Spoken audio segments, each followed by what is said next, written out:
Bonjour, quelques petites nouveautés pour cette nouvelle session défi. En introduction, vous pouvez admirer un magnifique paysage pris en photo par ma cousine qui m'a fait l'immense plaisir de m'offrir ces images parce que je commençais à avoir du mal à trouver des images réellement inspirantes bien qui ne soient pas soumises à un copyright compliqué. Je mets le lien sur son Instagram professionnel si ça vous intéresse. Par ailleurs, j'ai décidé de faire une variation sur le tarot Shozen. Comme vous pouvez le voir d'ores et déjà à la disposition des cartes sous vos yeux, ça fait plus d'un mois que j'avais cette idée en tête et je me suis décidée là, j'ai dit c'est le moment pour essayer cette nouvelle configuration. Ça redynamise le tirage d'après ce que j'ai à première vue sous les yeux. J'aviserai par la suite de la pertinence de ce choix.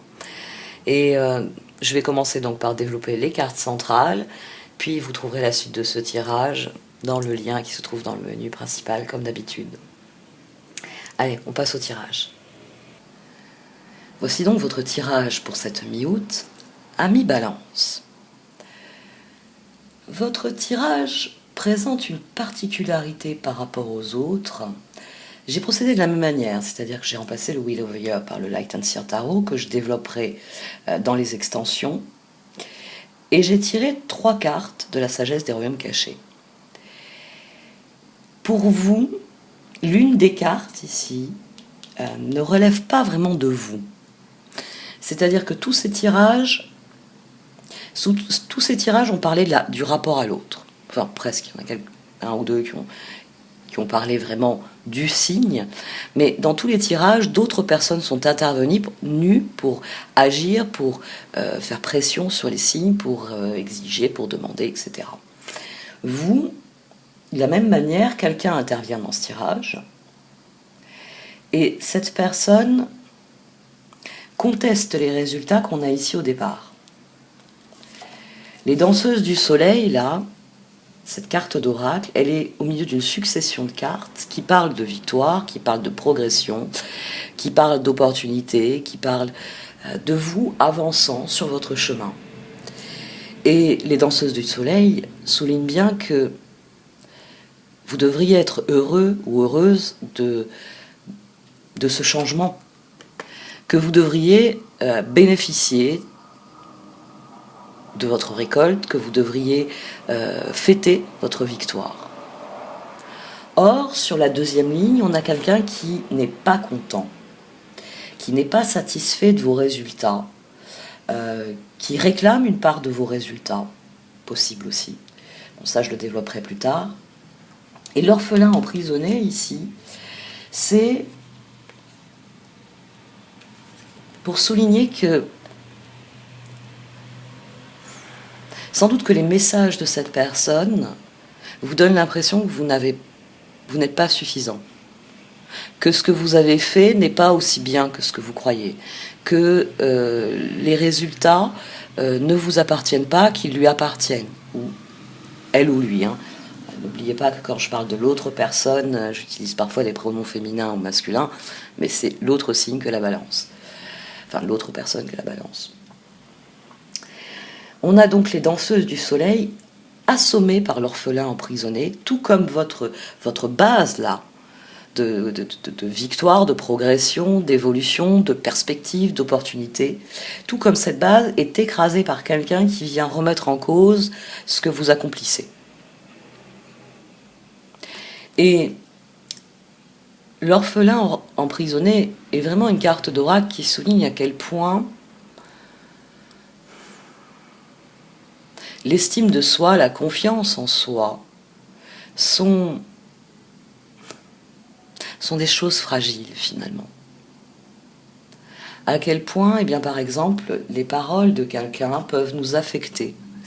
Regardez comment on passe de la carte Les danseuses du soleil à l'orphelin emprisonné. On a 2 personnages ici dont l'attitude est très clairement antinomique, opposée. On a ici un personnage qui s'élève dans les airs, qui semble danser, dont les ailes resplendissent derrière lui, et ici le personnage est abattu, ses ailes s'écrase sous le poids des fardeaux que ce personnage porte. On a d'ailleurs l'impression que ce personnage est dans une grotte, voire dans une prison. Alors qu'ici, on s'élève au-dessus de cette colonne, au-dessus de l'univers et du sol. On va en direction de ses rêves, on va en direction de ce qu'il y a de plus beau et de plus absolu. En dessous, on a le courage et le page de Pentacle. On a un tirage qui souligne que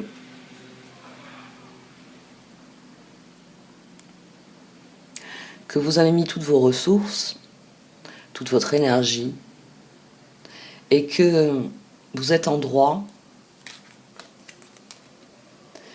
le cartographe du destin, l'éveil, vous êtes en droit de prendre les décisions que vous estimez les plus significatives dans votre intérêt.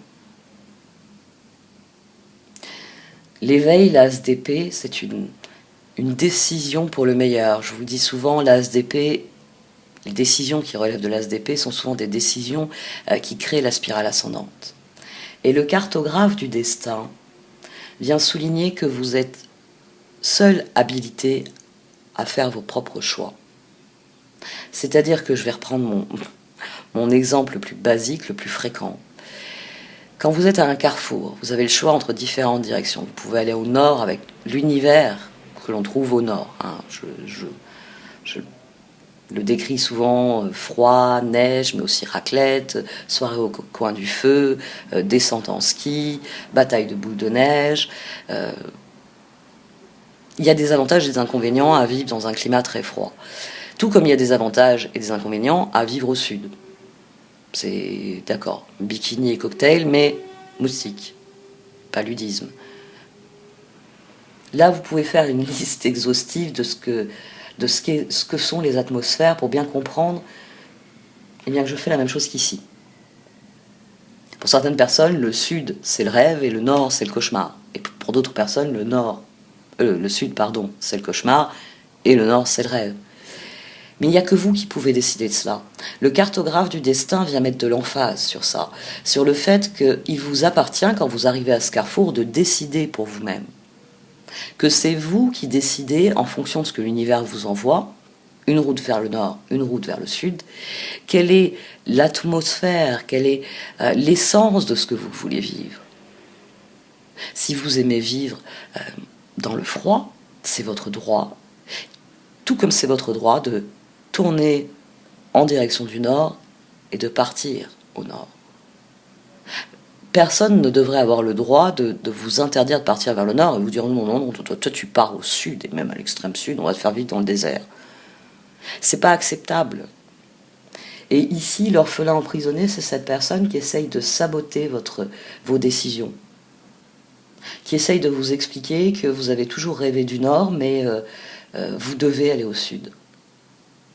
C'est quelqu'un qui essaye de vous voler ce changement. Je vois pas d'autres termes. C'est assez particulier ici comme dynamique. Parce que, comme je vous l'ai dit, dans les autres tirages, même quand une autre personne est intervenue, elle n'a pas créé les cartes d'oracle. Elle n'est pas intervenue directement sur les cartes d'oracle. C'est dans les développements que c'est sorti. Ici, par l'action de cette personne, vous êtes plus capable de décider pour vous-même, vous faites plus confiance, vous n'arrivez plus à vous écouter. C'est une carte qui est extrêmement négative. Et c'est pour cela que le cartographe du destin, l'as d'épée, la roue, viennent vous dire que non, vous devez garder votre pouvoir, vous devez rester fier de vous, quels que soient vos résultats. Alors c'est vrai, des fois on se lance dans un projet, on se dit je vais décrocher la lune, et puis finalement on atterrit parmi les étoiles, mais on n'a pas décroché la lune. Mais ça suffit, vous avez atterri dans les étoiles. Vous avez progressé, vous avez avancé, vous avez raté la lune de peu.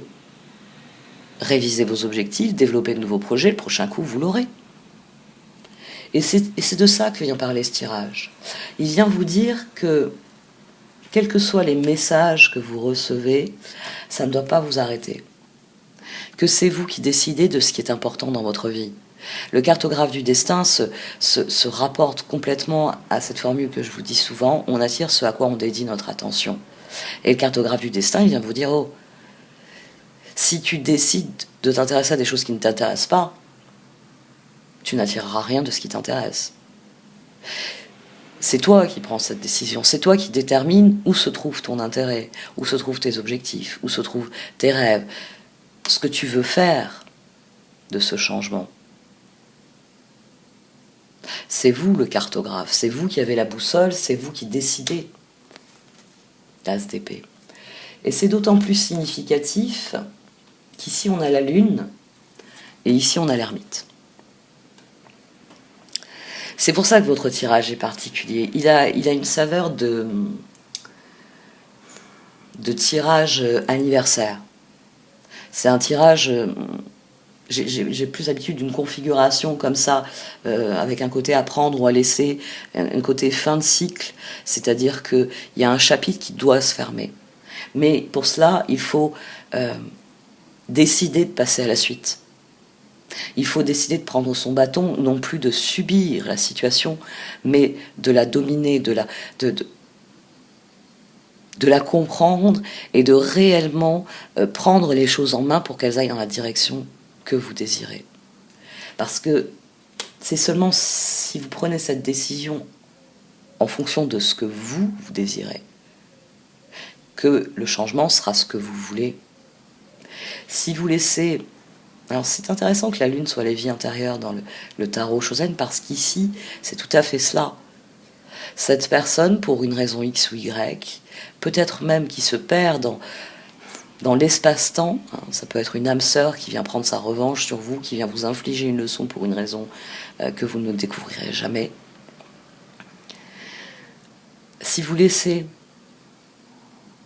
cette personne vous dicter votre décision, vous allez stagner. C'est-à-dire que vous ne bénéficierez pas de l'élan qu'il y a ici. Cette personne exigera ce qui vous revient de droit. C'est ça que je trouve le plus frappant dans ce tirage, finalement. C'est que cette personne, elle veut plus que ce qu'elle mérite. Là, oui. Moi qui n'aime pas être aussi péremptoire, surtout dans les relations, là, par les cartes d'oracle, je suis forcée de l'être. Parce que quelqu'un essaye de vous empêcher de faire ce que vous voulez faire, et même quelque part ce que vous devez faire.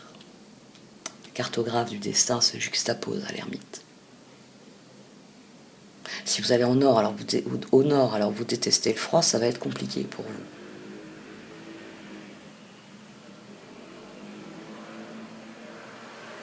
Je vais arrêter là pour cette partie du tirage. Pour ceux qui le désirent, vous pouvez me suivre. Je vais développer d'autres aspects ici de ce tirage dans l'extension. Le lien se trouve dans le menu titre. Merci de m'avoir écouté. Vous pouvez liker, commenter, partager cette vidéo. Au revoir.